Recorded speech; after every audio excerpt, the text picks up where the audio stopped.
Doutor Rui João, grande advogado trabalhista, meu amigo, vamos falar sobre Covid, funcionário, atestado. Como é que a gente resolve? O funcionário pode dizer o seguinte: olha, eu estou com Covid, eu estou com suspeita de Covid, tá bom? Como é que faz isso? E aí chega para o patrão e diz assim: o patrão, então, se você está com suspeita de Covid, você não venha trabalhar, mas me apresente o teste. E ele faz isso pelo menos 3 vezes no ano. Essa suspeita dele vai durar o tempo todo. E você, como patrão, vai dizer assim: ó, suspeita eu não quero arriscar. Mas nisso ele vai ficando, 15 dias, 15 dias. Eu pago esses 15 dias que ele está com a suspeita de Covid, doutor Rui João? Bom dia. Eduardo, bom dia a todos os ouvintes. Esse tema é muito novo e polêmico da Covid. O empregado ele tem a obrigação de fazer os exames, tá? Mas ele não é obrigado a arcar com os custos desse exame. Essa é uma das grandes polêmicas que tem de redor dessa realização dos testes. Mas, com relação à sua pergunta especificamente, o empregado, quando ele é afastado, ele não trabalha e, obviamente, ele não vai receber pelos dias não trabalhados. O que é uma situação diferente da suspensão do contrato de trabalho, que é previsto para receber o benefício emergencial. Não tem que se fazer confusão entre o período de afastamento que o empregado tem para se curar da Covid, ou seja, para que ele possa se reabilitar e não transmitir o vírus. E neste período, obviamente, o contrato de trabalho ele fica paralisado, ele não presta serviços e não recebe efetivamente a contraprestação por esse período que ele está inativo. Mas isto não se confunde com o período de suspensão que o empregado pode se afastar e continuar recebendo a remuneração dele, seja integralmente pelo empregador, seja, se houver a redução do salário, com o benefício emergencial. São situações diferentes. E qual é o papel do patrão nesse momento? O que ele faz? Em relação aqui, ele orienta o empregado a fazer os exames, o empregado é obrigado a realizar esses exames, inclusive sob pena de ser dispensado por justa causa. Há jurisprudência já nesse sentido, e o empregador tem que orientar o seu empregado a fazer os exames de forma periódica, para ter a prevenção não só para o próprio empregado, como os demais empregados que estão no mesmo ambiente de trabalho. Agora, doutor Rui João, eu sou obrigado eu posso obrigar o meu funcionário a tomar a vacina? E quem arca com a vacina, eu ou ele, no caso? Ou, eu falo com os testes. Eu sou obrigado ele a fazer os testes? E quem paga os testes, eu ou ele? Os testes, o empregado é obrigado a fazer, sim, e o custo desses testes é da empresa. O ônus, todo o exame que é dirigido pelo empregador, que é solicitado pelo empregador, é dele o ônus de pagar, seja qual for a periodicidade. Se o empregador exigir que o empregado faça o exame uma vez por semana, esse custo é do empregador. O empregado não pode ter esse custo. Ele não tem que pagar pela realização desses exames. Com relação ao custo da vacina, obviamente, aí ninguém paga. Quem paga é o governo. Ok, agora vamos para vacina. Falamos dos testes, agora a vacina. Eu sou obrigado a falar com meus funcionários para que eles tomem a vacina contra a Covid? E se ele disser assim, não vou tomar? É isso. Ele tem a obrigação de tomar a vacina. É uma orientação, é uma obrigação do empregado obedecer às ordens do seu empregador. Se a empresa determinar que ele tome a vacina, ele não pode se recusar, porque se trata de uma questão de saúde e segurança do trabalho. O empregado ele precisa evitar não apenas que ele se contamine, mas como ele precisa evitar que os demais empregados também possam se contaminar. Então, não se trata de uma questão individualizada. Ele não está discutindo apenas a questão da saúde dele. Se ele está num ambiente de trabalho, ele está com a possibilidade de contaminar outras pessoas. Levar até, inclusive, ao óbito, obviamente. Então, ele tem a obrigação, sim, de preservar a sua própria vida e também de preservar a vida dos colegas de trabalho, tomando a vacina por obrigação, por determinação do empregador. Pois é, aí tem essa diferença aí que a gente está falando, da vacina forçada, da vacina obrigatória. Tem diferença isso? Vacina forçada e obrigatória, doutor Rui? Veja bem, a discussão é se a pessoa, na sua liberdade, tem a obrigação de tomar uma vacina, enquanto indivíduo. Mas, quando a gente traz o cidadão para um ambiente de trabalho, ele não pode mais pensar na sua individualidade. Existe uma coletividade composta de trabalhadores e também de seus empregadores. E ele precisa, forçosamente, tomar essa vacina, sob pena de estar desobedecendo uma ordem do empregador. E quem desobedece ordem do empregador, obviamente que dentro do bom senso, dentro da razoabilidade, ordens que sejam plausíveis, será penalizado, inclusive com uma justa causa. Não é razoável, Zé Eduardo, que um empregado, que uma pessoa de sã consciência se recuse a tomar uma vacina em plena pandemia, especialmente se ela tiver contato diariamente com outras pessoas. É uma pessoa que pode efetivamente levar à contaminação de outros. Então, ela tem que tomar essa vacina, sim, sob pena de ter uma justa causa aplicada. Os tribunais vêm reconhecendo, aqueles que se recusam tomar a vacina, vêm reconhecendo a justa causa.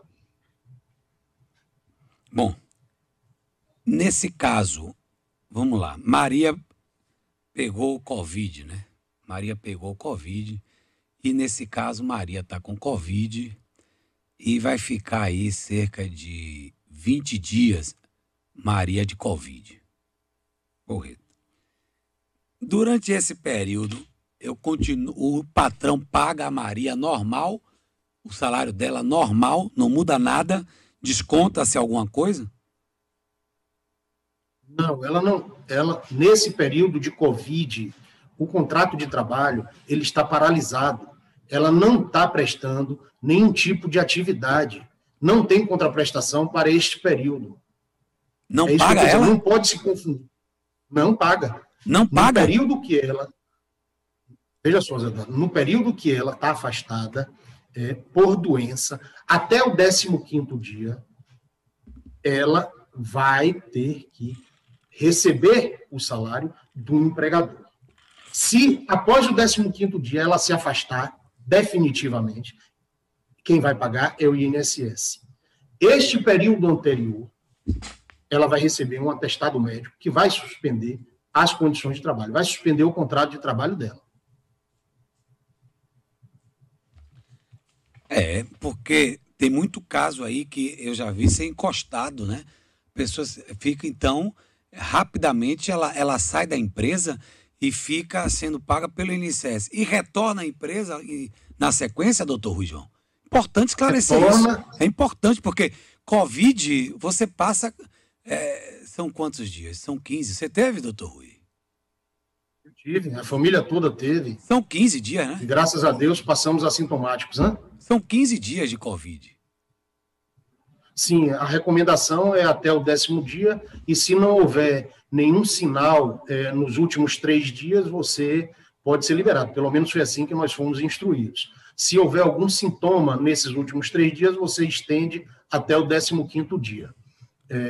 Mas isso não se confunde com o afastamento para gozar do benefício previdenciário, que é aquele que a pessoa vai, a partir do 15º dia, receber da Previdência um benefício por acidente do trabalho.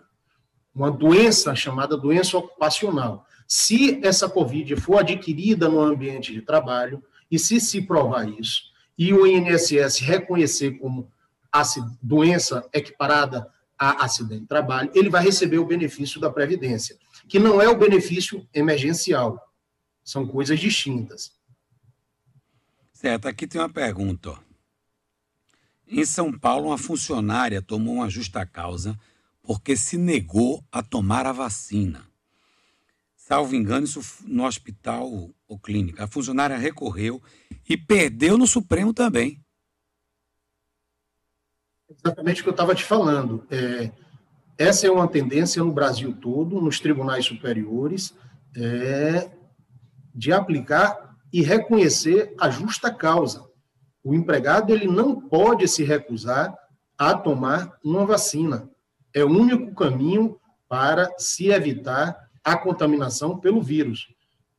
A única eficaz, comprovadamente eficaz. Você vai usar máscara em gel, álcool em gel, máscara, vai adotar medidas de isolamento, vai adotar outras medidas, mas você não pode prescindir da vacina. Entendi. Tem perguntas aí, Camille? Porque deve ter aí para o nosso querido doutor Rui João. Vamos lá. Aqui, Luíque Muniz, bom dia. Doutor Rui João, aqui Luiz Muniz diz o seguinte: no caso do funcionário público, o que acontece se ele se recusar a tomar a vacina? No caso do quê? No caso do funcionário público, o que acontece se ele se recusar a tomar a vacina? Boa pergunta. Aí é uma situação distinta. Os empregados de empresa privada, eles se submetem a um regramento próprio, a um regramento da CLT. Os funcionários públicos têm o regime jurídico aos quais eles se submetem. E o gestor público, o prefeito, pode, eventualmente, instaurar um processo administrativo disciplinar, um PAD, para aferir se aquela conduta é compatível ou não com a conduta que se exige de funcionários públicos. Se é uma conduta que adota princípios da moralidade, princípios que prezam pela segurança, pela saúde pública, enfim, os princípios da administração pública serão objeto de avaliação em eventual instauração de um processo administrativo disciplinar. Agora, doutor Rui João, essa nova lei que permite o patrão demitir o funcionário pelo WhatsApp, pode de verdade demitir o funcionário através do WhatsApp? Não tem, Zé, na legislação nenhuma vedação para que se faça a dispensa por meio do WhatsApp. É uma conduta legal. O que se discute nos tribunais é a forma pela qual se faz a dispensa pelo WhatsApp. Então, se você faz uma dispensa pelo WhatsApp de forma grosseira, sem observar os princípios que norteiam as relações de trabalho, princípio da urbanidade, princípio da proteção da dignidade do trabalhador, seguramente vai levar a uma indenização por dano moral. E essa é a grande discussão. A discussão não reside se pode ou não pode fazer a dispensa pelo WhatsApp. O WhatsApp hoje já é utilizado como ferramenta para uma série de circunstâncias e, inclusive, já serve como meio de prova em processos judiciais. Então, não tem nenhum óbice legal para se fazer uma dispensa pelo WhatsApp. O que se precisa ter é cuidado. É um risco fazer a dispensa pelo WhatsApp. Se assim o empregador entender que deve agir, ele tem que se precatar, tem que adotar todas as medidas para evitar um risco de ser processado por dano moral.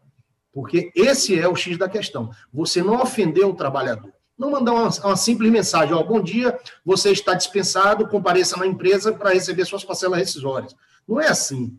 Existe uma formalidade, existe um aviso prévio para se cumprir, existe um aviso prévio para se indenizar, existe uma formalidade para se pagar as parcelas rescisórias, existe um local onde o empregado tem que comparecer, no departamento de RH, enfim, existe uma série de procedimentos que estão relacionados à dispensa do empregado. Só que, quando você vai a um WhatsApp para realizar uma dispensa, você seguramente vai deixar de observar esses procedimentos. Você não vai utilizar uma formalidade para dispensar. É um meio muito frio de se relacionar com o empregado. E isso pode, efetivamente, ensejar o reconhecimento de um dano moral.